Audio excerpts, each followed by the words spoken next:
For round 9 of the ADAC GT Masters, we're at the Nürburgring. We're getting set for the first of the 2 one-hour races, and this has already been declared a wet race. We've had just a little sprinkling of rain in the last quarter of an hour or so. I can't think it's done anything like enough to wet the track for the teams to have to think about a swap of tyres, but it's certainly not as sunny as it was earlier on in the day, and the weather gods around here have a mind of their own, and it could well be that we have a bit more rain before the end of the race. Looking down on the grid, Justine the Bentley that's going to start third in the hands of Luca Stolz. Fourth, Diego Alessi in the Callaway Corvette, the 2013 champion Diego Alessi. Pole position for this race to Martin Ragginger. In fact, the ADAC Motorsport Porsche is on pole for both races. Ragginger on pole for today. Co-driver Klaus Bachler lapped even quicker in qualifying to put the car on pole for race 2 tomorrow. Rahal Frey will start in the Yako Racing Audi along with Philipp Geipel as the co-driver. 5th on the grid that car is, and 6th is Claudia Hürtgen. Back again with Uwe Altsson as the co-driver. It was Jesse Krohn at the start of the year, but Uwe Altsson has become the de facto co-driver of late, and 6th in the championship is Claudia Hürtgen. That's going to be another car to watch. 7th, this could be an intriguing one as well, is the Mark Gassner started Florian Strauss crewed Nissan, run by the MRS GT racing team, the Monitor Racing System team, but it's the first car on the grid with no success ballast or any balance of performance extra weight, so it's ballast free effectively, and that car going well yesterday could be another dark horse. Dominic Baumann starts in the Team Schubert BMW Z4. He and Jens Klingmann double winners.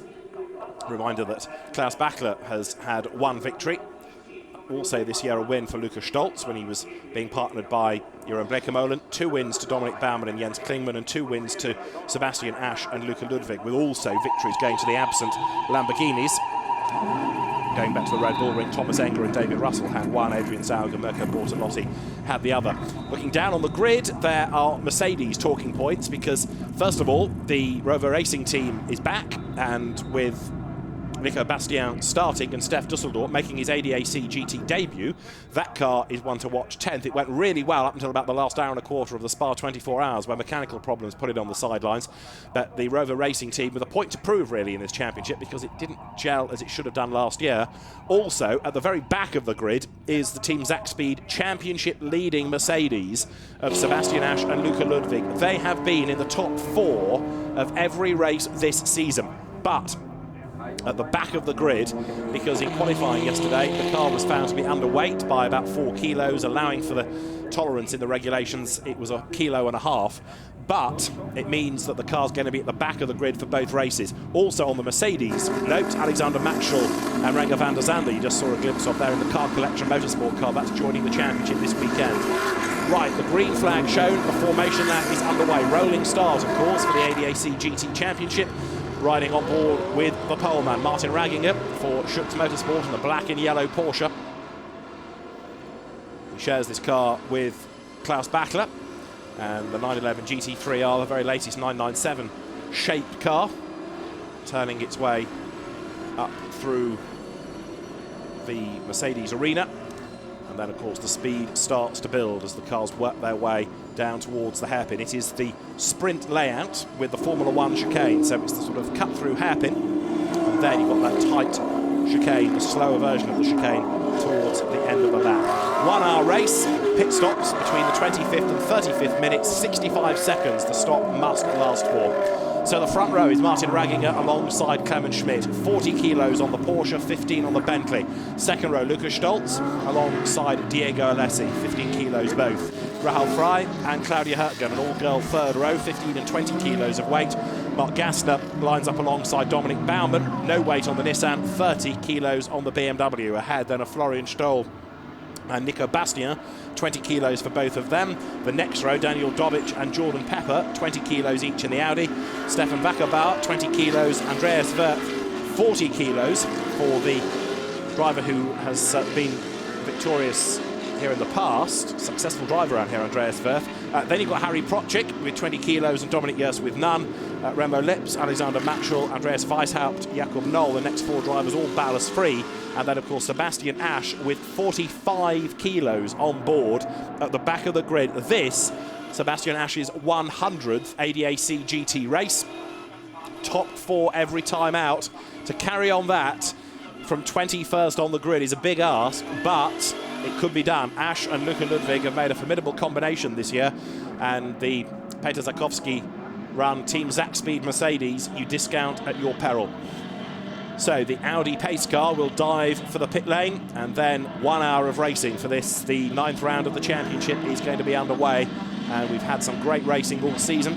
This promises to be no exception. Looking into the clouds, it's still quite grey and gloomy, and it might well be that we get through without more rain. It may be otherwise, so the teams are going to be keeping a look at the weather forecast as well as what's going on track, I suspect.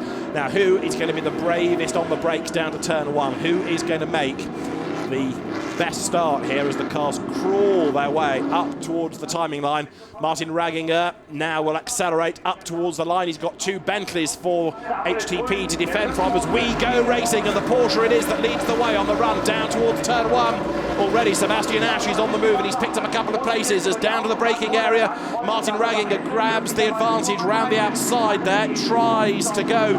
Lukas Stolt up in the 2nd spot. Diego Alessi runs 4th as Clement Schmidt drops back, and there's contact already. Alessi spins. The Bentley has gone around as well.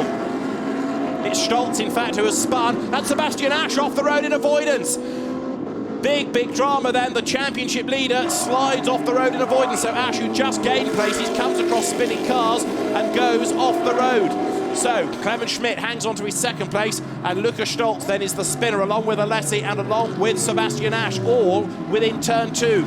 Nico Bastian there in the Rover Racing Mercedes at the inside of Harry Protchik, coming out of the hairpin, on board now with Andreas Wirth. He's looking for a clear bit of road as they work their way then up through the Bilstein curve for the first time. Andreas Wirth and Daniel Karlovitz have led more laps than anybody this year, but they've not yet had a victory. They want to try and put that right this year. Looking back then now, the Rover Mercedes is up front. Martin Ragginger manages to hang on to the race lead. Going with him in 2nd spot then, it is Clement Schmidt with the red mirrors. And the rest of the field all filing through. Now, Diego Alessi back on track. In the background as well, you can see Sebastian Ash trying to play catch-up once again. Diego Alessi goes round the outside of Alexander Matschel, but Ragginger leads at the end of lap 1. 2nd over the timing line is Clement Schmidt. 3rd look is Rahul Frey. 4th is Mark Gassner. 5th is Claudia Hürtgen. 6th, as they go over the timing line, is Florian Stoll. And this is the view from Sebastian Ash as he comes up over the line. So he's still down in 21st place. The start is under investigation as well. I think 1 or 2 were a little bit keen, and the way that Martin Ragginger stacked everybody up also could be a talking point. So the start is under investigation. Race leaders work their way through the Mercedes arena once more then. This is lap number 2, and at the end of lap 1, Ragginger led Clement Schmidt by 1 second.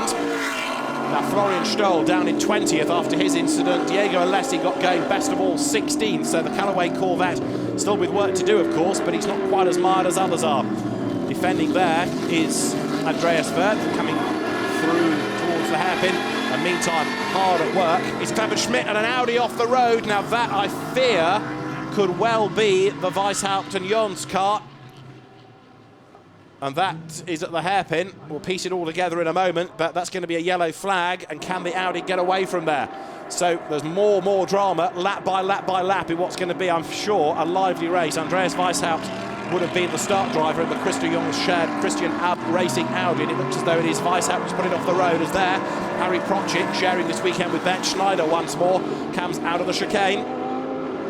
The leader, Martin Ragginger, though, is already pulling clear. He works his way over the timing line. In 2nd place, Clement Schmidt is already 2 seconds back. 3rd is Rahul Frey, on board now with Andreas Wirth, coming up over the timing line. Ahead is Harry Protchik. 10th then is the Corvette as it growls its way over the line. Down towards the braking zone. Into the right-hander they go. Andreas Wirth has had 5 wins in the championship's history at the Nürburgring. He's the most successful driver here, but I think it's going to be a tall order to bag another win this weekend. At the moment, the Callaway Corvette is stuck there, as you can see, down in 10th place on the back of the Mercedes of Harry Protchik. Makes a great noise, the Corvette, as it growls its way out of turn 3. Now, here's a replay of the start. And let's try and piece it all together. Up the inside goes Lukas Stoltz from the 2nd row of the grid. Clement Schmidt on the outside. Diego Alessi gets hung out to dry on the curb. He moves up the inside, and rather looked as though it was Alessi into the back of Stolz that turned him around. Now, what does the Mercedes do? It's almost like it's a separate incident, in fact, as though Ash had been given a tag from behind or got it wrong himself, but it wasn't so much coming across the traffic, more a separate incident. Here's another angle. Alessi up the inside. Yeah, I think he was going for a gap that soon closed, but keep looking back in the pack. Camera moves away, so Sebastian Ash will be sideways, I think, when he arrives. Yes, there he is, but did he get it wrong or was he pushed? Either way, Ash compromised. This is how Rahal Fry saw it.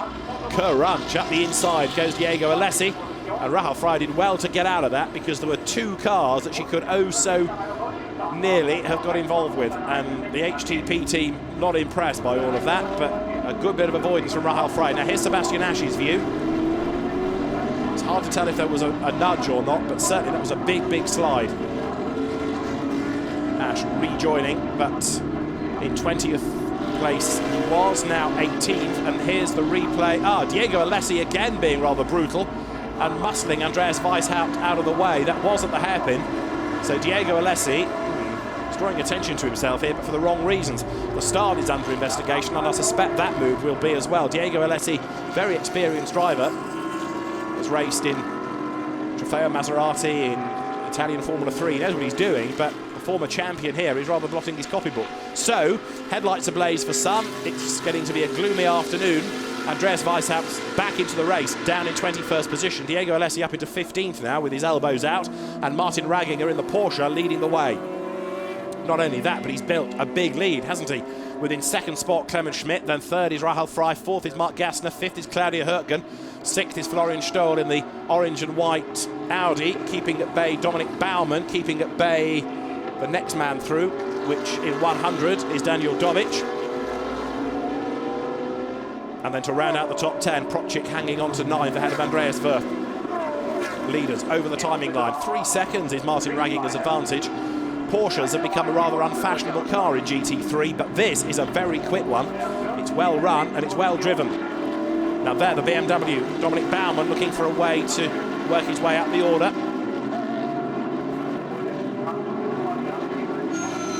And Andreas Wirth coming under pressure from Nico Bastian now. That gap is coming down.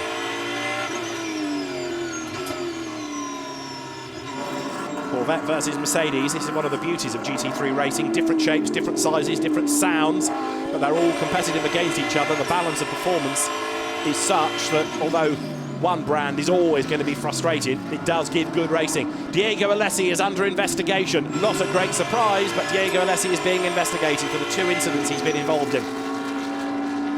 The pilot pens back the Corvette in the hands of Andreas Wirth and Daniel Kylvitz. Will be one to watch as the race wears on, I'm sure. It'll creep its way up the order.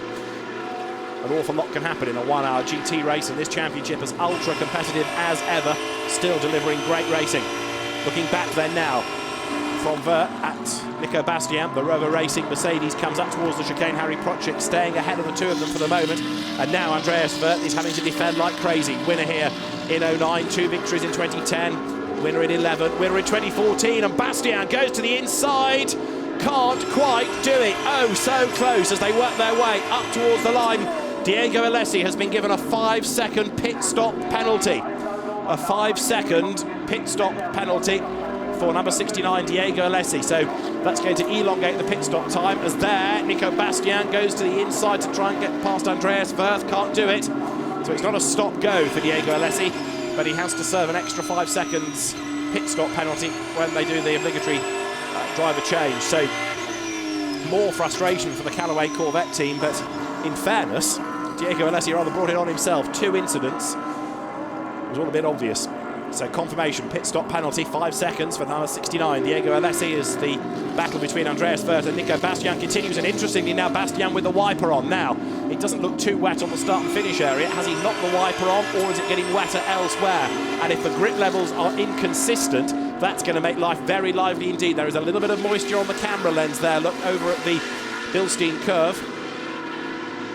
They're on the power now.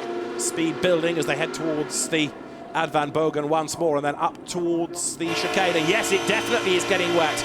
It's been declared a wet race. They're on slicks at the moment. It's not wet enough for wets to be thought of, but if it carries on like this, it's going to give them a real headache.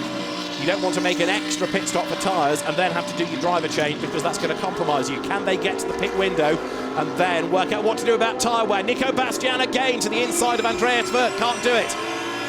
Leader through, Ragginger is 4 seconds up now, and the weather is definitely changing as they come over the line. Wipers on, it's sort of heavy drizzle, heavy fine drizzle, more than proper rain this, but you can see it's changing the whole appearance. The wipers are on. There is Nico Bastian again having a look to the inside. Now they're going to be so careful, because they get to a corner and they just do not know what the grip level is like.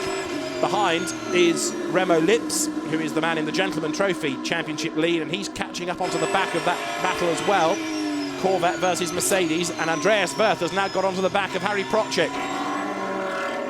The teams are ready with the wet tyres. It was wet enough at Spa, wasn't it, in race 2 to cause mayhem and delay the start. The slippery surface flag is out, and now we'll see how the gaps come down on which of the really sure-footed, webbed-footed drivers in the wet. Into the pits is coming Andreas Weishaupt in the damaged Audi that went off the road. So is that an early roll of the dice to go onto wet tyres? Over on the back of the circuit, look there, going out of the Bilstein curve. It is very slippery indeed. Down the pit road comes Andreas Weishaupt. The Christian Abt team ready to receive him, but is that going to be for wet? Yep, looks like it is. So this could be an inspired move now, with the road getting wet. Put Andreas Weishaupt onto the wet tyres, and the former track day and RCN racer then might just be able to get himself back up with that leading group. Except he's just gone a lap down, I think, because the race leader has gone by. So, not convinced it is going to pay out after all. He lost so much time in the incident. The leading gap is now 6.2 seconds. Martin Ragginger just driving away into the distance. As here up the inside, look comes Dominic Baumann. Baumann trying to make his move against Daniel Dobic. Dobic was briefly ahead. Baumann goes back up the inside, can't do it. So the Audi hangs on to its newly won 7th place as they tiptoe down into the Mercedes arena. There's another one heading into the pit lane, which is Jordan Lee Pepper, the reigning Sirocco R Cup winner, down the pit road. Prochik, Bastian, they both got ahead of Wirth now. Nico Bastian gets past the Corvette, tries to get ahead of the other Mercedes as well, but Harry Prochik moves across and covers the line. Then he goes wide, and Nico Bastian looking for traction anywhere up the curve, even onto the grass there on the inside line. Race leaders currently work lap 8. Harry Prochik struggling for traction, diving up the inside now. Nico Bastian down towards the hairpin. This is for 9th, and Nico Bastian goes through, gains the place. Nico Bastian, former competitor in this championship, making a seasonal return. He's been good in the Blancpain Endurance Series this year, but then having gained the place, he almost runs off the road there. It's very treacherous indeed over at the Bilstein curve. You can see on slick tyres how they are really struggling now. This has become a race where, at least in this stint, you've got to survive. Daniel Dobic is being given a driving standards flag for more than one change of direction as Wirth drops back in behind Prochik there. A quick update on the spinners from earlier on. Lukas Stolz is up into 15th, Sebastian Asch 16th, but there's a lot of work for both of them to do from the front and back of the grid respectively. Now, the race leaders have gone by, 8 laps in the book. Ragginger is leading by 7 seconds.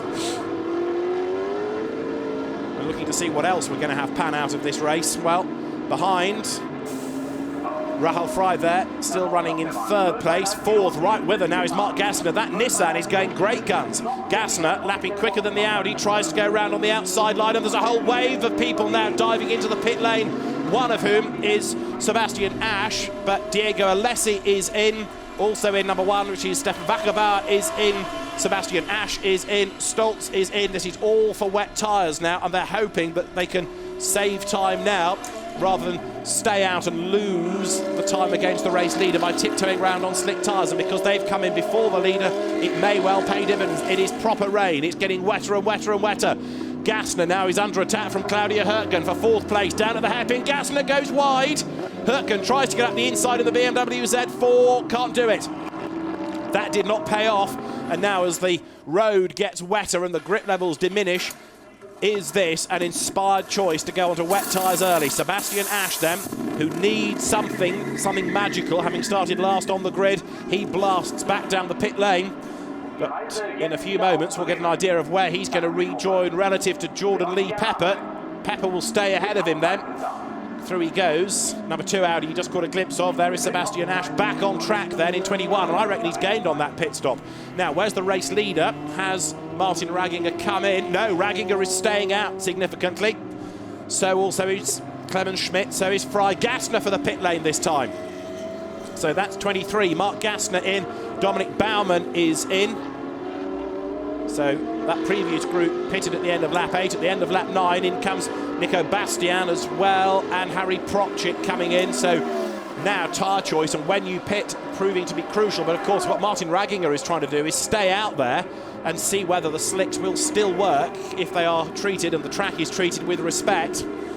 He's got 10 more minutes before he needs to come in and do the driver change. Can he survive? We need to see what the lap times are. At the moment, he's lapping in the 1:56s, and we'll have a look soon at what is happening for those on the wet tyres now.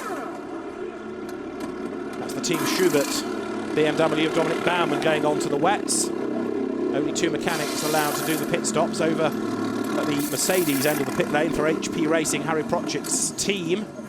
On goes the front left. Ben Schneider will be his co-driver once more. So more and more cycling through effectively an extra pit stop. There is Ben Schneider looking on. Away goes Dominic Baumann. Lights up the tyres as he blasts down the pit lane. Nico Bastian gets out ahead of him. So 99 has benefited on the pit stop there, hasn't it? Nico Bastian has gained places. Away goes the Team Schubert BMW, but the Huawei-sponsored car has lost out. It's lost at least 1 place in real terms. So it's a very shuffled order, lap after lap. And the other one that's really badly lost out by the look of it is the Nissan of Mark Gassner. Now, both the Nissans came in, but both, I think, have had pretty slow pit stops there. 22 came in as well. The sister car, that crept into the pits. There's Ragginger, still leading. And actually, that lap was quicker. He did a 46 last time. He's just done a lap in the 1:45s. Now, Jordan Lee Pepper, who is on wets, is lapping in the 1:40s. So that's the difference. It's about 5 seconds now you can have as the difference between wets and slicks, with just under 9 minutes now to go, and 22 is under investigation. This is the Nissan of Dominic Just. Now, Martin Ragginger has got himself caught up in traffic here. Ahead of him is Alexander Matschel. Claudia Hürtgen has now come in and gone on to wet tyres. So there aren't many that will be staying out at the moment. Ragginger, Schmidt, Fry, Stoll and Dobic, the top 5 are all staying out. And there, look, Martin Ragginger is in traffic, but look, it's brighter at the hairpin. He can't find a way past Alexander Matschel. This is also interesting, not only in terms of pace, but grip, because Matschel's on wets. Remember, he's just joined in again after a pit stop, having gone on to wet tyres, and a sideways Porsche behind him there in the hands of Martin Ragginger is staying out on slicks. Now, across the timing line has just gone Jordan Pepper, who is up into 9th place, and he is the best of those on wets, and he's lapping 5.8 seconds quicker than the race leader. So Jordan Pepper is the man on a mission at the moment. Martin Ragginger needs to either pit now or brave this out for another 8 minutes, give or take.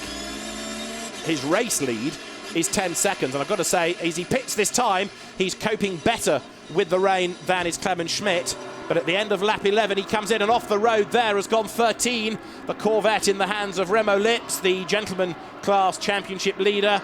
You can see how wet it is as he tries to get off the grass. He's done damage, but Ragginger into the pit lane then. The race leader, number 36, Martin Ragginger, in at the end of lap number 11. And if Remo Lips can't get that car off the grass, it's going to be a safety car to get it out of the way, and that's going to throw things completely out of the window. It's the Bilstein Curva where he's put the power down too soon. The back's looped it around, bang into the tyres. But the trouble is that grass is so wet, he's struggling to get off the grass now. Ragginger in danger of losing his lead, but he's onto the wet tyres. Now let's just see, can he get back out there before Jordan Pepper comes through? What was a dominant lead early on is now looking very interesting indeed. Clemens Schmidt, though, has stayed out, so Schmidt takes over the race lead. But I've got to say, I reckon it's brightening up a little bit. Have they, at this juncture, elected to pit too late? So this now is the leading car. Number 8 Bentley, Clemens Schmidt at the wheel, moving from the Carrera Cup Deutschland to the ADAC GT scene this year. He leads the way. His last lap was a 49.0. He's being caught by Rahul Fry anyway, as you look all the way around the Bentley. Wipers are on, that's the front view. But what's Jordan Pepper up to? He's lapping in the 39s now. Jordan Lee Pepper is lapping quicker than anybody else out there. He's the only driver below 140. There, back into the race goes Martin Raginger.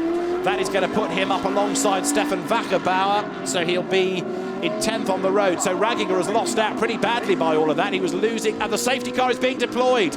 The safety car comes out because of the Corvette off the road, but there in 10th place now is Raginger. Because his lap times were slower, he was losing time. So the likes of, for example, now Pepper, Bastien, Ash, Baumann, they've all got ahead of him. He stayed out too long trying to get to the pit window on the wet tyre, on the slicks rather, before going on to wets, but it's not worked. So a real drop of places. Safety car is deployed now. No overtaking behind the safety car. We are about 5 minutes away from the pit window opening. It has not, by the look of it, picked up the race leader either. There's the backmarking BMW there, which has just come out of the pit lane. That is the situation. Schmidt, Fry, Stoll, Dobic, and then the lapped Weishaupt Audi. Well, lively few minutes. So Clement Schmidt leads the way. The safety car lets the BMW go. That's 12, isn't it? Which is the car at the moment being driven by Jakub Knoll, the Czech driver. Former Lamborghini Super Trofeo competitor. So he was a lap down. He's got back ahead of the safety car. He'll be able to catch up to the rest of them. So this safety car period is because we need to retrieve the Remo Lips Sven Barth Corvette. And this is the race order now after Martin Raginger made that pit stop. So he has put himself down into 11th place, in fact.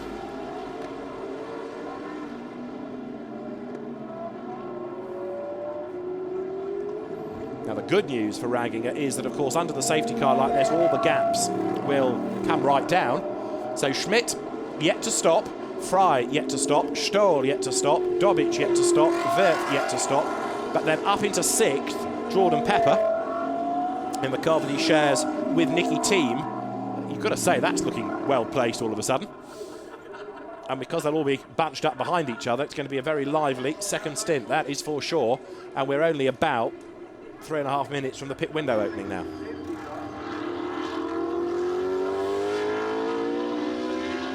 So uphill comes the safety car.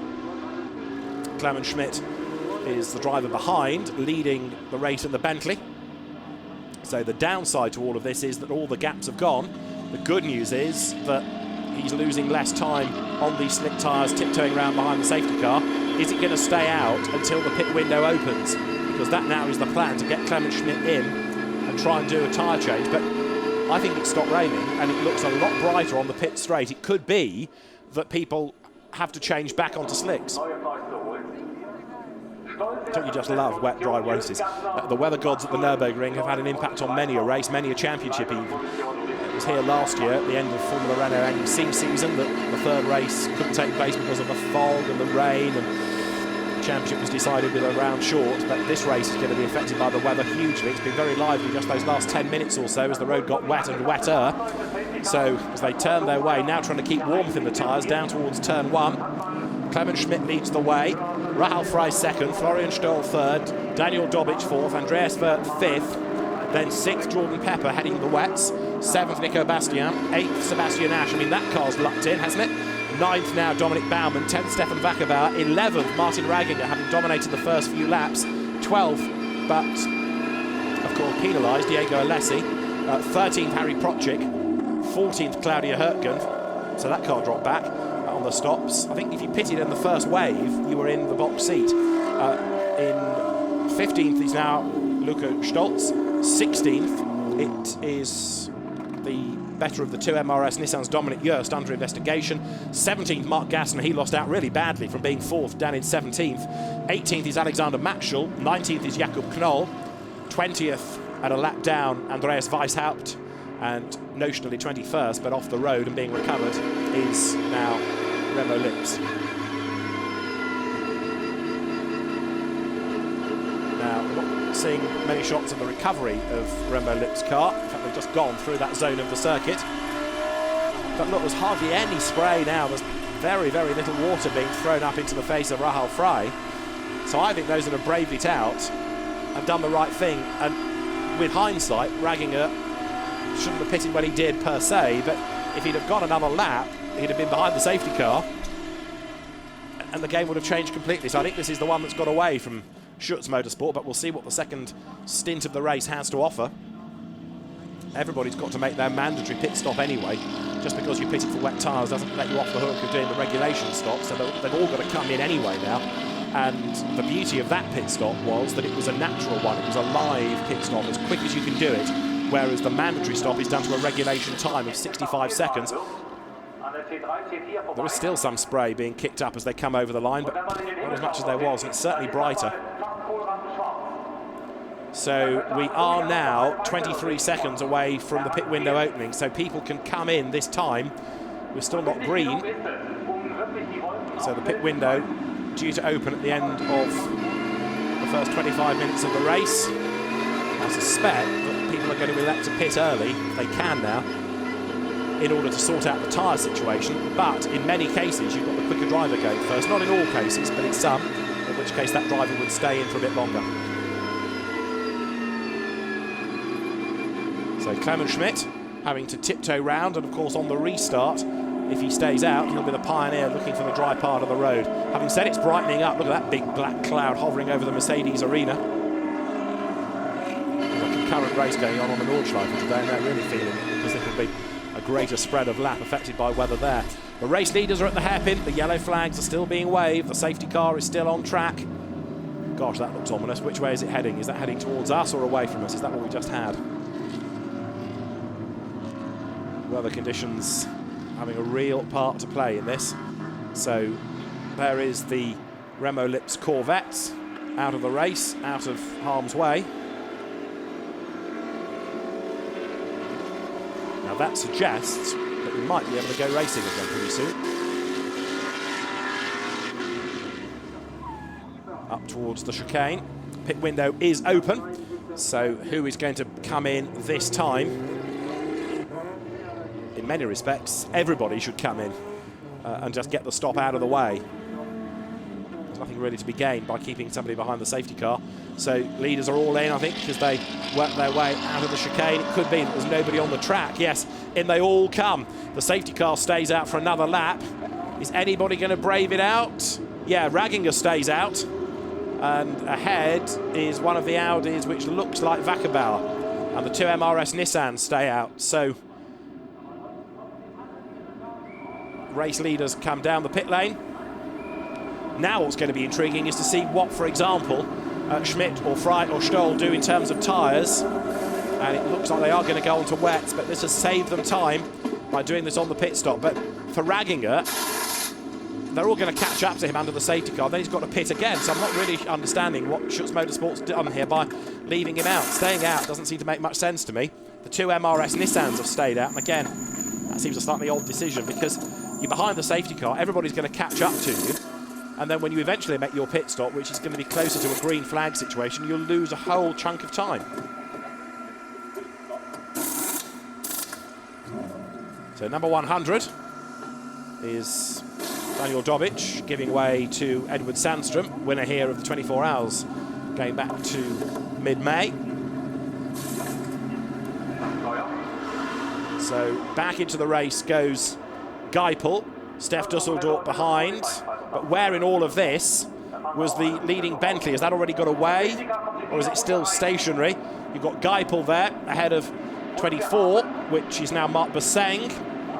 Kyle Witz, Team, Dusseldorp, Ludwig, Klingman. The Bentleys have lost out massively. Clement Schmidt is way, way down the order now. A dreadful stop. He came in as the leader. And Clement Schmidt, look, you can see where the Bentleys are, is a long, long way down the pecking order now. There it is, the red Bentley, the red mirrored Bentley, way down the order. Now you can't overtake because we're still behind the safety car. The safety car will be in this lap. So for those that have stayed out, it's going to be Wackerbauer and Ragginger as the order. Here we go. This is the restart of the race. And what they're trying to do, I think, is stay out for as long as they can and try and eke out a bit of an advantage, but they're going to lose 65 seconds, of course. They've got to serve the mandatory pit stop anyway. So over the timing line, Stefan Wackerbauer leads the way. Martin Ragginger is second. And there's only 6 minutes or so of the pit window staying open. They've still not come in. The two MRS Nissans then are up to third and fourth again, just ahead of Gassner. But Martin Ragginger needs to get on with this. He stayed out for, I think, longer than he needed to have done. He's got to get past this Audi quickly, otherwise he'll lose even more time. Ragginger up the inside. Good move, that. Finding the grip levels through, he's gone up on the inside. So Martin Ragginger goes through. He gets the lead of the race back again. So the Porsche ahead of the Audi, but in a way this is a phony fight for the lead. It's the next wave of cars that have only just now got up towards the timing line that we need to see. So fifth across the line is now Philipp Geipel, who is 42 seconds back. So in real terms, that Audi leads the race because the others are going to lose more on the pit stops and fall back behind them. So this really is where we need to be looking. It is Geipel ahead of Stef Dusseldorf. What a return for Rover Racing. And out of all of this as well, Luca Ludwig in the 21 Mercedes. He's going great guns and he's about to potentially break back into his magic top four. Yes, up on the inside of Mark Bersenga. Look at this. Klingman up the inside. Number 8, Bentley, the car that was started by Clemens Schmidt, now has Fabian Hampracht at the wheel of it. That's involved in the mix as well. And then behind them is Daniel Keilwitz in the Corvette. You've also got the second Bentley in the mix, Vincent Abril at the wheel of it.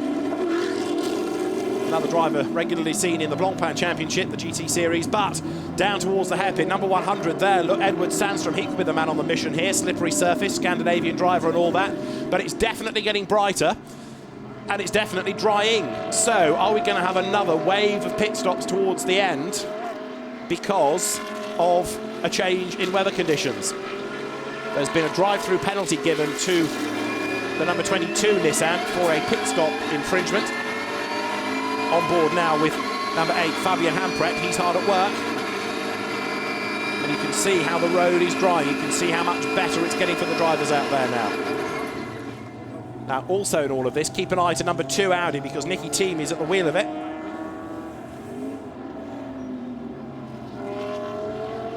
The infringement in the pits for the 22 Nissan is to do with when the mechanics are on the pit apron, how much equipment they have. It's a rather long regulation, but that has been violated somewhere along the line. So it's not speeding, it's more to do with the administration of the pit stop, if you like, that's been the problem for the 22 Nissan. So Ragginger leads them. Second is Wackerbauer, third is Just, and fourth is Gassner. They've all yet to stop.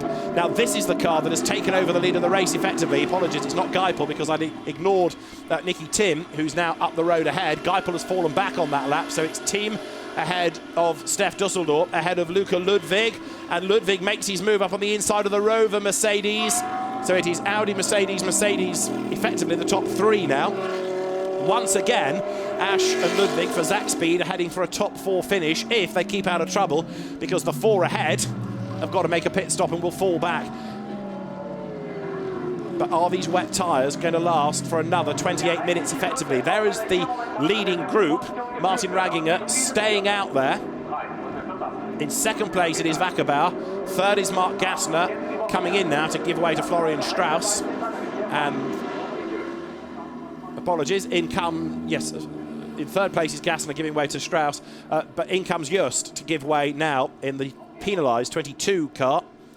Except he doesn't, that's his drive-through. So this lot that are going to the end of the window are hesitating because they're going to be lucky to get the pit stop in before the window closes. Yes, the drive-through taken first, so in had come 22 Dominic Just. That gives Mark Gassner third place, but as I say, those 4, when they serve their pit stops, are going to fall down the order. There is Jens Klingman trying to defend for all he's worth, because right up with him is Edward Sandstrom as they come up over the timing line. They're running 9th and 10th on the road. The Mercedes battle continues. And it's really for second place. Stef Dusseldorf ahead at the moment of Luca Ludwig as they go down towards the Mercedes arena.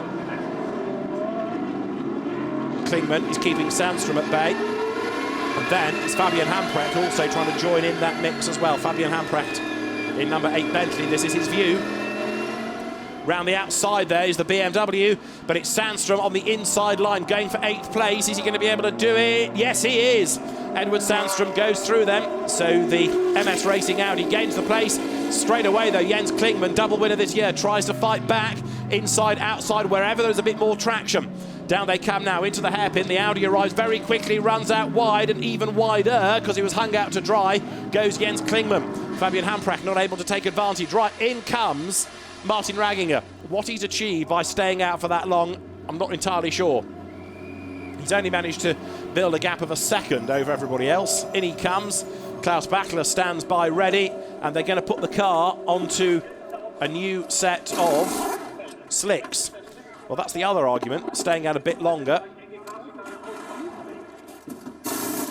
Onto slick tyres now. This means that he's got an idea of the road drying. If anybody else has to come in and go onto slicks, they will lose the time that effectively Ragginger lost. If the road dries, the Porsche's back in the game. You can see there, look, over the line, Nicky Thiem going for the wet part of the road. So there, in fairness to Schutz Motorsport, by hanging him onto the last bit of the window, they've let everybody else dry the track, and they can do the tyre stop at the end of the window for the next part of the race with the track conditions drying. So Ragginger hands over to Klaus Bachler. Actually loses out on the pit stops though, because there, look, just ahead, leaving is Kelvin van der Linde, last year's champion, and really sideways is Bachler.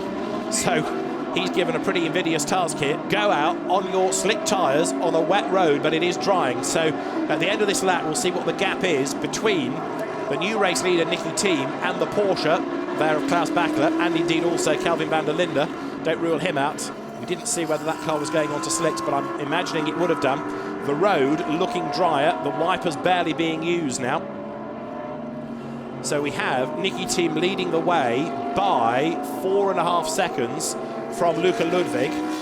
Now, if that Mercedes wins the race or gets onto the podium from 21st on the grid, it'll be the save of the season. And every race has been in the top 4 this year. 24 minutes to go. The track is drying. There are ominous black clouds hanging overhead. Anything can yet happen thanks to the weather in this. There is now a wave of cars, the bulk of cars on wet tyres trying to preserve them because the road is drying. There are a couple of quick drivers fresh into the race, but on a new set of slicks. There, look, going for the wet part of the road once again is Nicky Thiem, who comes across the line. So on slicks, we'll see what, in a lap or two, really, in fairness, Klaus Bachler can do. This is Philipp Geipel's view, going down into the hairpin. Into the Coca-Cola curve, apologies. End of the lap, up towards the timing line. So Geipel has taken over from Rahel Frey, but fell back a bit. Lucas Stolz and also Fabian Hamprecht making progress. So it is Thiem leading in number 2 Audi. Ludwig second. Third now Stef Dusseldorp. Fourth is Edward Sandstrom. Fifth is Jens Klingmann. Sixth is Fabian Hamprecht. Seventh is Bernd Schneider. In 8th place now in 33. As there, look up the inside, goes number 7. Vincent Abril goes ahead of Philipp Geipel. Place change for 11th and 12th places. Just going on with the order. In now 8th place it is 33 Renger van der Zande. In 9th place Uwe Altzen. 10th now is the Corvette in the hands of Patrick Assenheimer. And here Philipp Geipel goes back up on the inside and retakes the place. Goes back into 11th ahead of Vincent Abril. So the Bentley gains and then loses, the Audi loses and then gains.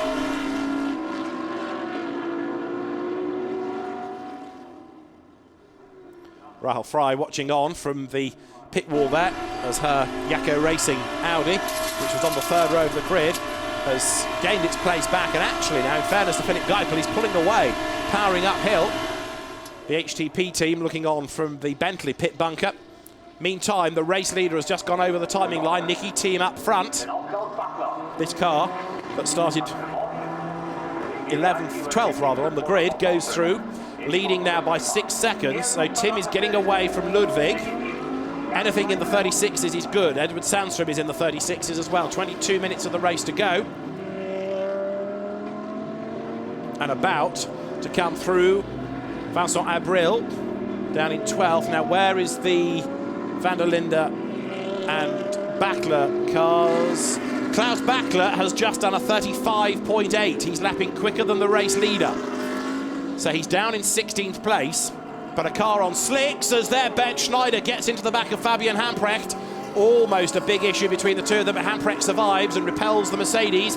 Now a car on slick tyres able to lap quicker than those on the wet. So Schneider moves his way to the inside and he's blocked, and he goes to the outside and he can't do it. Great battle this is, and it is currently for 6th place. Fabian Hamprecht in the Bentley. Ben Schneider, who's won round here many, many times in not just DTM, but also in GT races. He was a winner here in the 1,000-kilometre Blancpain race a couple of years back. He's powering his way on then 7th in Harry Protchik's Mercedes. But as I say now, Klaus Bachler, 32.3 seconds back, but lapping quicker than anybody else last lap through on slick tyres. We saw him go onto a new set of slicks, but spots of rain are falling again. It looks as though the gamble has not quite paid off. If there's warmth in the tyres, if there's enough temperature, they'll still work for a lap or two, but Bachler needs to hope that the rain does not come. It has got gloomier again. The sunshine, the brightness has disappeared. Up the road, look, Vacabau trying to work his way up through traffic. Gets himself up on the inside there, goes ahead of the Bentley 7. Vincent Abril dropping back. Race leaders come over the line, 20 minutes to go. Not everybody going for the wet parts of the road, but there one who is certainly Vincent Abril, who's about to be monstered by Klaus Bachler, heading back down towards the Mercedes arena. What was that lap from Bachler? Again, he was quick. That time he was in the 33s. In the 35s, we had also 24, which is the Audi in the hands of Marc Bosseng now. But Klaus Bachler, lapping quicker than anybody. He's in the 133s, so the road is definitely getting drier. The other one that could be worth watching is Florian Strauss in the delayed 23 Nissan, because his lap times are good. He's doing laps in the 34s now. So Klaus Bachler through the traffic, getting himself onto the back now of Calvin van der Linde, who is quick anyway. And there, up the inside of the Bentley again goes Ben Schneider. That puts him ahead of Hamprecht. That puts him 6th. Ben Schneider into the top 6 now. Meantime, on the back part of the circuit, a wet windscreen once more for Klaus Bachler. Now, is that spray being kicked up by the Audi because he's so close behind, and that's where the water's coming from? Certainly the pit straight doesn't look like it's getting any wetter. Over the line goes Nicky Thiem, lapping in the 36s. Luca Ludwig 2nd. In 3rd spot, ignore the white Audi, that's a lap down. Taken over now by Christa Jons. In 3rd place, it is Steph Dusseldorp, Edward Sandstrom, then Jens Klingman. There is Schneider. Behind Schneider is Hamprecht, then it's Uwe Altzen, who should be spectacular. Philipp Geipel is next, with Renger van der Zande, the former DTM racer, up behind him.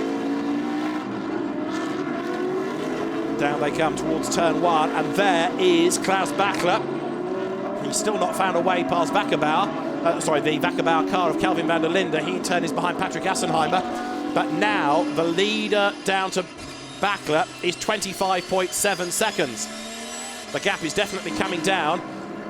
Bachler here letting to an extent Calvin van der Linde do the hard work, get through the traffic, get past Assenheimer, but the Porsche certainly is the quickest thing out there. The last lap was another lap in the 33s, but on a comparable pace now is Calvin van der Linde. There's not much to choose between them. Down to the hairpin they come. Run a little bit wide. There might be a bit more grip there because there's more rubber put down maybe on the outside line, and you can just find a bit more grip to power out of the corner. So Klaus Bachler, part of Porsche's junior driver program, and this very much his full-time effort, doing a good job in the Schutz Motorsport team that's in a relatively short space of time become one of the top Porsche teams. It hasn't really been seen too often outside the ADAC Championship. Did come to do the Baku Blancpain Sprint Series race at the back end of last year without a huge amount of glory, but it's a good, tidy, well-run little operation, and you know how it works at Porsche. If you prove yourself, gradually the amount of support you're given increases, not just in terms of funding, but drivers as well out of the Porsche factory program, and that's happening now for Schutz Motorsport. So it's a team showing its worth, developing nicely. Over the line there, look, Schneider versus Geipel. That's for 6, and Philipp Geipel goes up the inside and gains the place. Behind, there is Uwe Altzen under attack from Fabian Hamprecht. And is there a bit of a touch? There is, and Altzen is sideways, but he hangs on to it. And they're all being reeled in by the van der Linde and Bachler battlers. Van der Zande goes up the inside of Kylvitz, and he tries to find a pass against Marc Bosseng as well. Turning their way up now through the Mercedes arena. Philipp Geipel keeping Ben Schneider at bay. Uwe Altzen keeping Hamprecht at bay. Then it's Van der Zande, who now has got himself up past Marc Bosseng, former GT1 world champion. And here comes Kylvitz then up the inside of the Corvette. Big grunty engine, that loads of torque. 3 wide into the hairpin, and Kylvitz is going to get past the pair of them. Fantastic move The Callaway Corvette through on the inside, up into 10th place then. Now goes Daniel Karlvitz, a great pass that. Goes ahead of Baseng and goes ahead of Van der Zandre as well. And Backler has got past Van der Linde and he's joined in this mix. Klaus Backler about to make his move up the inside, can't quite get past Renger van der Zandre there. But now we're going to start to see how the slicks versus the wets shape out. It's looking a bit damper again on that part of the circuit and the wipers are still on. But for the moment, the tyres that the Porsche is on are working better. Up the inside he's gone, and so is Kelvin van der Linde as well. These two working their way back up the order. Fabulous race this, as now there, look, Karlvitz comes under attack and there's contact. The Bentley makes contact with him, and into the melee goes Backler. Backler with nowhere to go, finds a Bentley spinning across his path. That, I fear, could have done the radiator that's right at the front of a Porsche. Has all the good work come to naught? Certainly Kelvin van der Linde has gone back past him. And there, look, Fabian Hamprecht trying to rejoin. It was Hamprecht that triggered it all by getting up the inside of Karlvitz, knocking him into a spin. He's got going again, but Fabian Hamprecht rejoins a long way down the order. But the significance is that it's not just affected him, it's affected others, one of whom, quite badly, possibly, is Klaus Backler because of the damage. Here it is again. So Karlvitz goes up the inside. You can see Hamprecht defend from the Audi, brakes late into the side of the Corvette, and have a look at Backler. He turns into the corner and suddenly there's a Bentley coming from nowhere across the front. Bang, he makes contact with it, front and side damage. Karlvitz gets going, bringing gravel onto the road. Backler losing out to Van der Zandre as well as to Van der Linde in Wackerbauer's Audi that had gone past him. Here it is from another angle. You have to say, looking at that, Hamprecht has got a case to answer. And how unlucky was Backler, because as he gets up the inside, suddenly the road just gets blocked by the Bentley. And this was how Backler saw it. So as he turns into the corner, he sees the Bentley go, he moves to the inside, and then bang, right across the front. Now Karlvitz has come under investigation for that. The rear angle, I would have said that there was more case to be answered by Hamprecht. Bruno Spengler looks on and sees it all coming and thinks, oh no, don't like that. So what that has done to the race order is give us Nicky Tim the leader by 10 seconds from Luca Ludwig. Third is Edward Sandstrom. In fourth place, Steph Dusseldorp. Fifth now is Jens Klingmann's BMW. Sixth is Philipp Geipel. Seventh is Uwe Altsson. And yes, Backler is out of the race. You can see the steam at the front. It has done the radiator. Backler with radiator damage is out of the race. And that's hugely disappointing because of the incident up at the Coca-Cola curve. Backler, after what was a great showing, out of the race.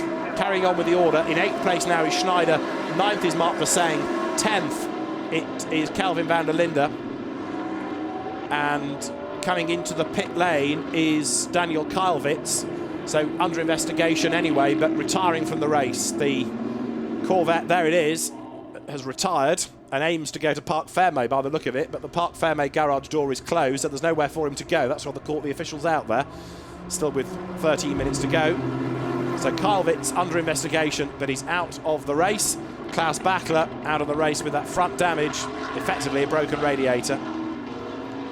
And it still, I think, was a race they could have won, potentially, given the lap times that he was doing, despite when the car pitted. Anyway, it is not to be.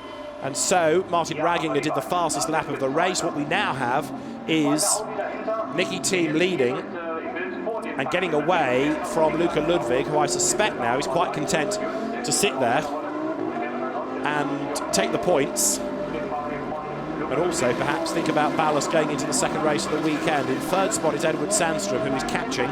But look down there, Philipp Geipel is doing a really good stint here. He's on the back now of Uwe Altsson, although, on the back of Jens Klingmann. So this is for 5th and 6th places. Klingmann hanging onto the position, but Philipp Geipel all over him and makes the move now to the inside. Is he going to be able to get up through? No, he's not quite able to. He's on the inside, but the door will be closed. Geipel into the back of the BMW, just enough of a nudge to unsettle it. But Jens Klingmann hanging onto the place for the moment. Great fight between these two as they work their way now once more down towards the hairpin. Up the inside goes Geipel. This is going to be tight. He goes deep into the corner. The BMW spins. Round, round, round goes Jens Klingmann. A 360-degree spin, hooks first gear, blasts away again. Now, did he spin because of contact, or did he spin because he was on the wrong line? Either way, he's lost ground, and that now puts him vulnerable to van der Linde. From that angle, was there a nudge? Certainly the Audi was going wide, but they both arrived so quickly it could just have been that the BMW went wide anyway. It's hard to see any damage. Let's try and check from another angle. Up the inside goes Geipel. They turn in. Yeah, I think it was a nudge, wasn't it? It was a nudge, and it does unsettle the BMW enough. So round goes Jens Klingmann, who hooks a gear. Now we'll get the definitive answer. On board with Geipel. Down to the hairpin. 10.5 minutes of the race to go. Now Geipel up the inside. And then it cuts back. So you look at Uwe Altsson behind rather than at the contact up front. But it looks like there was enough of a nudge to turn him around. And so, from BMW's point of view, Bruno Spengler not happy. Bruno racing a Z4 a couple of weeks ago in the Spa 24 Hours with Timo Glock and Alessandro Zanardi. Now the rain is falling again. The rain is falling, and that last lap by Calvin van der Linde was a 38, so he's lapping slower. The track conditions have gone foul once more, so it was dry, it was wet, it was drying, it's getting wetter again. And it looks as though that stop, the early stop onto the wet tyres for Jordan Lee Pepper and Nicky Tim has paid dividends. They were the first to go on to the wets, even though they weren't part of that leading group, but they've been able to get on with the job against those tiptoeing round on slicks, and in the final analysis it's all panned out nicely for them. The car is leading, the weather conditions are deteriorating once again, so the conditions are coming back to that car. The field now has got 9 minutes and change on the clock as they battle their way through the Coca-Cola curve. So is this Christian Ab Racing Audi going to be victorious? It's looking likely. So far, wins have gone the way of Porsche, Bentley, Lamborghini, BMW, Mercedes, BMW, Mercedes. It's astonishing to think we haven't had an Audi victory, but it could be the first one of the year. There you can see again how the pit straight changes in its appearance as there's more drizzle. The lead gap is up again. Luca Ludwig 13.5 seconds back, but just to get up from 21st on the grid to second place, a mighty effort. Edward Sandstrom running in third place down towards turn one. Now Sandstrom is lapping quicker than the car ahead of him, the Mercedes ahead of him, but he's 4 seconds back, half a second a lap, 8.5 minutes to go. Doubtful, but possible. Fourth place, Stef Dusseldorp. Up into fifth has now gone over Altsson. So the BMW, number 19, has gained a place. There is Sandstrom, who knows his way around just about every millimetre of this track after being on the circuit for so long at the Nordschleife. He's only using a fraction of the track this weekend compared to the 24 Hours, but Edward Sandstrom turns his way now through the hairpin.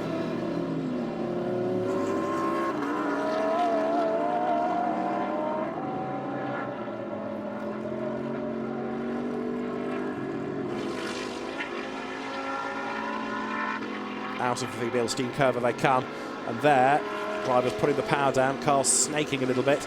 And again, the rain isn't consistent all the way across the lap. What we've seen in the past, this section of the circuit being wetter, it now seems to be just easing a little bit, and the weather's moving back across the circuit towards the start and finish area. So it's a real test for the drivers. And again, just looking out of the window, it's not really heavy rain as such, it's just heavy drizzle, and that's what's soaking the circuit, but it's helping those drivers with the wet tyres, of course. What's this going to do to Calvin van der Linde? His lap times are going up and up and up. He's now in the 41s, whereas he was in the 35s, 36s at one stage when the road was at its driest in this stint. Now he's really struggling. But look at this, Uwe Altsson's on an absolute mission. He's about to get onto the back of the Rover Racing Mercedes in the hands of Stef Dusseldorp. The Dutchman, another experienced GT racer, race winner in things like McLaren's in his past time in Blancpain, but as he comes down towards the Mercedes arena, the hugely experienced Uwe Altsson, another 24-hour race winner, is right there behind him. Altsson made his name years ago in the Porsche Carrera Cups, both the German and the Super Cup, had his spell for Mercedes in the DTM, raced as a works driver for BMW in GT programs. He's raced also in Speed Car. He has raced in the FIA GT Championship with Michael Bartels in the Conrad Run Saleen. And now, as they come down towards the hairpin, he's right on the back of Dusseldorp, who breaks late, going to run out wide, but Uwe Altsson goes in just as quickly and couldn't capitalise on that, so he has to slither his way around the hairpin as well. if you can force a mistake out of somebody there and then duck up the inside, that's where you can gain the ground. But on that lap, Altzen couldn't do it. He's certainly quicker than Dusseldorf. The BMW now makes the move coming out of the Bilstein curve. He should be up on the inside. This is for 4th place, and Uwe Altzen almost wing to wing as they run side by side. Goes through on the inside out of the Ad van Bergen. Uwe Altzen up then now into 4th place. Good move that. Started a couple of corners back. But while they've been squabbling, the leader has just gone over the line with 6 more minutes to go. Nicky Tim, a double winner this year in Carrera Cup Deutschland. He's a former Porsche Super Cup champion. He's been a winner in the TCR series for Audi until the TT that he drove was outlawed. He's been 3rd in the Spa 24 Hours a few weeks back, and that was a race that made you think about wet, dry conditions as well. But he comes then over the line with an advantage of 17 seconds. Now for 2nd place, there look, Ludwig very definitely being caught by Sandstrom now. I reckon they've got 3 more laps to get out of this race, looking at the clock. Altzen is there in 4th place, and he's absolutely charging. So the Mercedes, having worked its way up the order, is now in danger of losing places. Sandstrom is absolutely flying here, and that Mercedes lapping in the 41s, that's the kind of lap time you do for 10th place at the moment. So it's a good job there's only 5 minutes to go here, because Luca Ludwig is really in jeopardy of losing more places. He's certainly not lapping as quickly as he needs to. And he's deep into the hairpin, runs it out wide, moves across, gets the apex for the final part of the hairpin and powers out of the corner now. Up the straight they come, working their way through the S at the Bilstein curve, and then they'll be on the power once more towards the Ad van Bergen, up towards the NGK chicane, the chicana at the end of the lap. Dad looks on, Klaus Ludwig, and at the moment with a very furrowed brow. Put him and Luca next to each other, you can see how much Luca looks like his dad. And as he turns his way into the chicane, he's got to work hard here, because Edward Sandstrom is going to be up alongside him as they come to the last corner. This should be the move for 2nd place from Edward Sandstrom. The Swedish driver goes through, and the Mercedes in these conditions now, these sort of greasy conditions, looks like it's fading. For whatever reason, that Mercedes now is fading, and it's not a shoe-in that 3rd will go its way either. Just looking out of the window, Uwe Altzen, yes, there you can see him, he's much, much closer over the timing line. In fairness to Luca Ludwig, that was a slightly better lap. He lapped in the 40s, but even so, he's being caught by Uwe Altzen. 3 3/4 minutes to go. And not that far behind Altzen is Philip Geipel, and Geipel is lapping very rapidly indeed at the moment in 6th place. Philip Geipel in the 1:38s. Now this, Geipel versus Schneider. And Ben Schneider through round the outside, but Geipel back on the power on the inside line and retaking the place. Get past Bert Schneider, you've done well. So Philip Geipel losing out at the start of the lap, fighting back and being able to make that move stick once again. Now there's proof of how wet it's become again over on the last corner, and that's a section that is just yards away from the Nordschleife, where people are racing as well in a separate competition today. Out of it comes then Nicky Tim through the chicane. The Danish-South African pairing of Nicky Tim and Jordan Lee Pepper. Out of the Coca-Cola curve comes Nicky Tim, and once again, look, he goes for the wet part of the road. So the weather, even though it's deteriorated, hasn't become as bad as it was a little while ago. If anything, the rain has stopped again on the pit straight, so it continues to be a real minefield this for the teams. And 2 pit stops done for the race-leading car.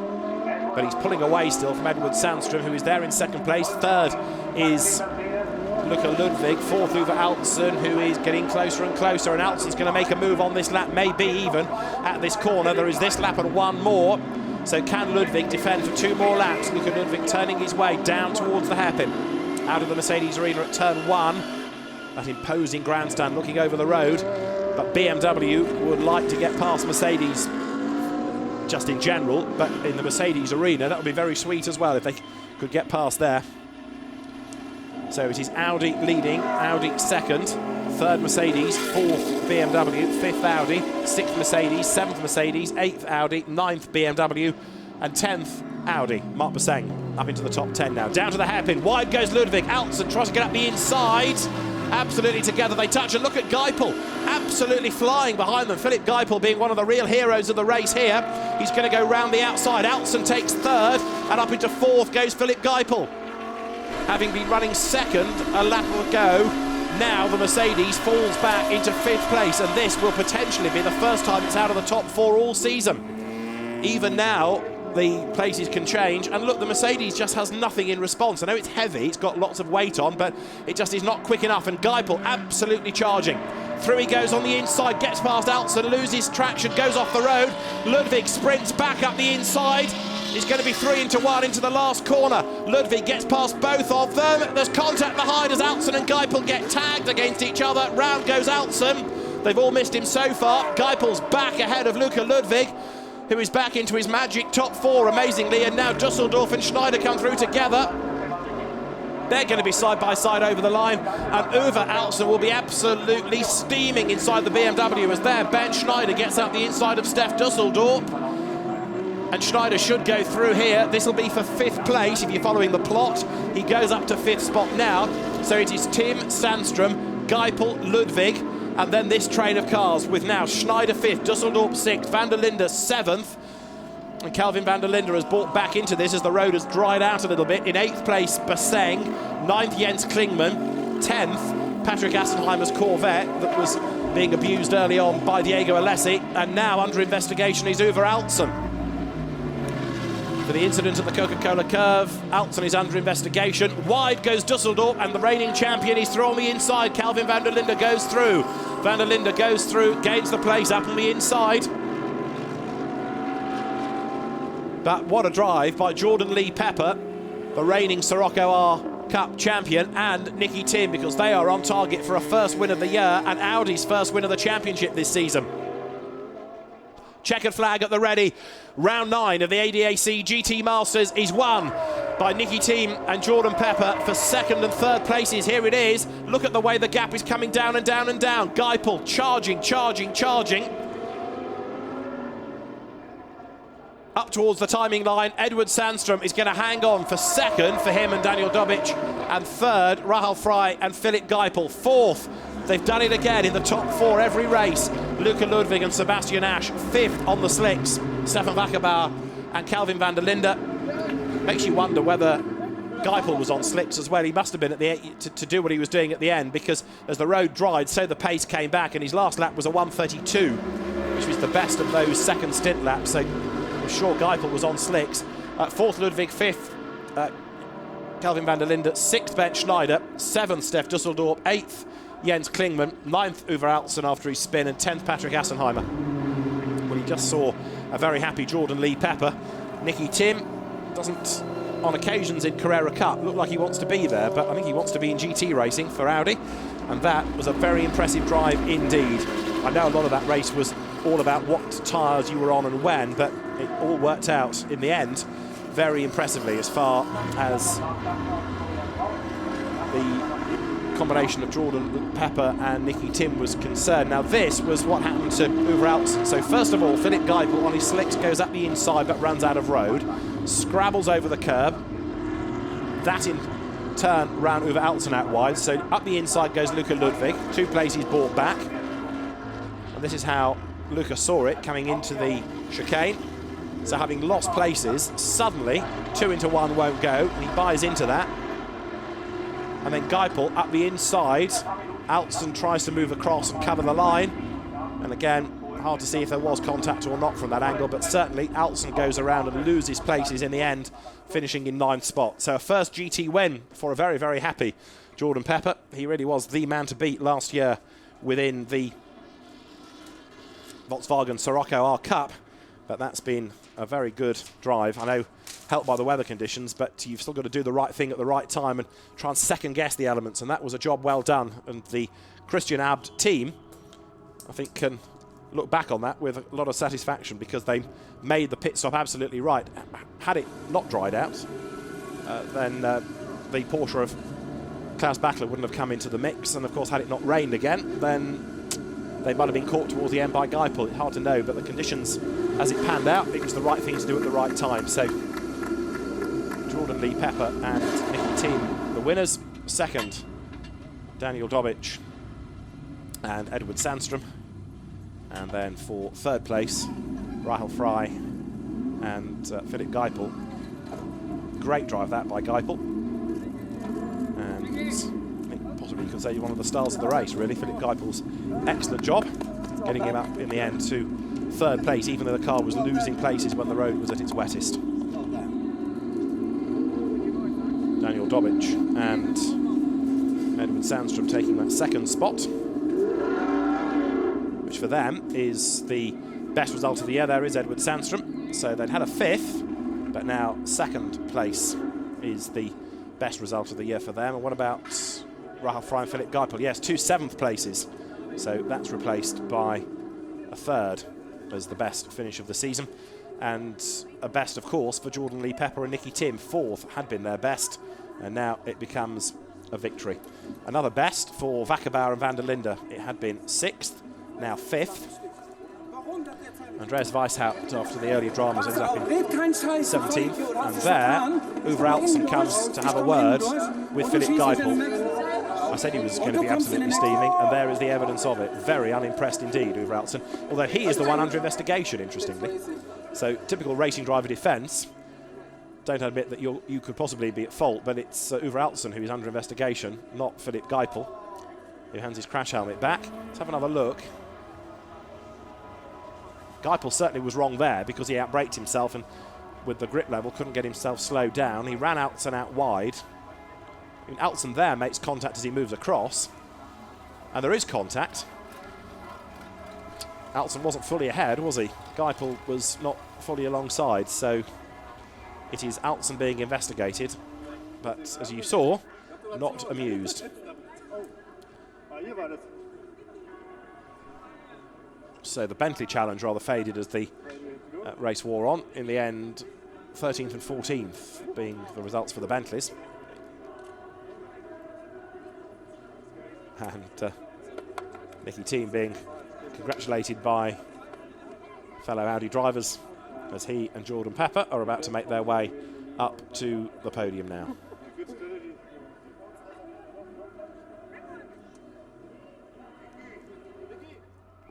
So what a race for Audi, having not been able to have a win all season, now a 1-2-3 finish. And the Dane proving he's more than just a Porsche specialist, Jordan Pepper proving he can win in things not just Volkswagen Siroccos. So an important result for lots of different reasons, for lots of different people in that. Christian Abt, I think, also will be very happy with that because it proves that the Audi can't be ignored. Still running the R8 LMS Ultra, not the newer car that's come into racing ready for a development program this year.